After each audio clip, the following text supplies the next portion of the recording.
Hi, എല്ലാവർക്കും നമസ്കാരം. ഞാനങ്ങനെ ഇന്നലെ രാത്രിയിൽ ഉഷോയിലെത്തി. ഏകദേശം ഒരു 8-8:30 ഉഷോയിലെത്തിയപ്പോൾ. ഇനി ഇവിടുന്ന് 10 കിലോമീറ്ററേ ഉള്ളൂ നമുക്കിനി ഡ്രൈവ് ചെയ്യാൻ പറ്റുന്നത്. അപ്പം ഇന്ന് നമ്മൾ ആ 10 കിലോമീറ്ററാണ് ഡ്രൈവ് ചെയ്യുന്നത് ആകെ. ഇനി അങ്ങോട്ട് റോഡില്ല. ഇതാണ് ഈ ഉഷോയ എന്ന് പറയുന്ന സ്ഥലമാണ് ലോകത്തിലെ ഈ സദേൺ ഹെമിസ്ഫിയറിലെ ലാസ്റ്റ് വില്ലേജ്. ഇത് കഴിഞ്ഞ് പിന്നെ അങ്ങോട്ട് റോഡും ഇല്ല, ഒന്നുമില്ല. പിന്നെ അന്റാർട്ടിക്കയാണുള്ളത്. ഇവിടുന്നാണ് അന്റാർട്ടിക്കയ്ക്കുള്ള ഷിപ്പൊക്കെ പോകുന്നത്. അപ്പോൾ നമുക്ക് അങ്ങോട്ടേക്ക് പോവാം. നമ്മളങ്ങനെ ഉഷോയിൽ കൂടെ പോയിക്കൊണ്ടിരിക്കുകയാണ്. ഉഷോയ എന്ന് പറയുന്നത് വളരെ ചെറിയൊരു വില്ലേജാണ്. ചെറിയൊരു പോർട്ടുണ്ട്, പിന്നെ ഒരു എയർപോർട്ടും ഉണ്ട്. ഇതാണ് ഇവിടെ മെയിനായിട്ടുള്ളത്.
ഇത് ഒരു നാഷണൽ പാർക്കിന്റെ ഭാഗമാണ്. അപ്പം 30,000 അർജന്റീനിയൻ പെസോയുടെ ടിക്കറ്റ് എടുക്കണം. അതായത് $30 വരും.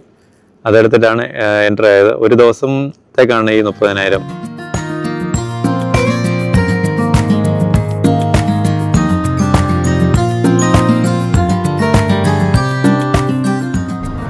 ഏതായാലും 2-3 ദിവസമായിട്ട് നമ്മൾ ഫുൾ മരുഭൂമി കൂടെ ആയിരുന്നു യാത്ര. ഇന്നൊരു മാറ്റമാണ്. ഇന്ന് ഫുള്ള് കാട്ടിക്കൂടാണ്. കുറച്ച് ദൂരമേ ഉള്ളൂ, പക്ഷേ 10 കിലോമീറ്റർ മാത്രമേ ഉള്ളൂ.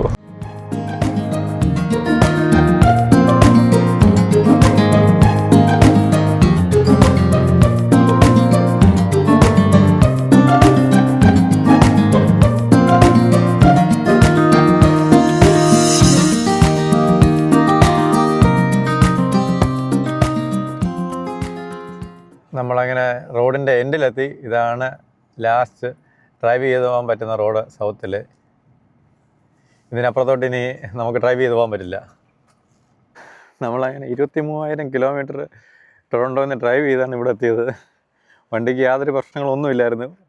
ഭയങ്കര സക്സസ് ആണ് ഈ ട്രിപ്പ്. ഭയങ്കര സന്തോഷമുണ്ട്. അതുപോലെ തന്നെ ചെറിയൊരു വിഷമമുണ്ട് ഈ ട്രിപ്പ് തീർന്നു പോകുന്നതിൻ്റെ.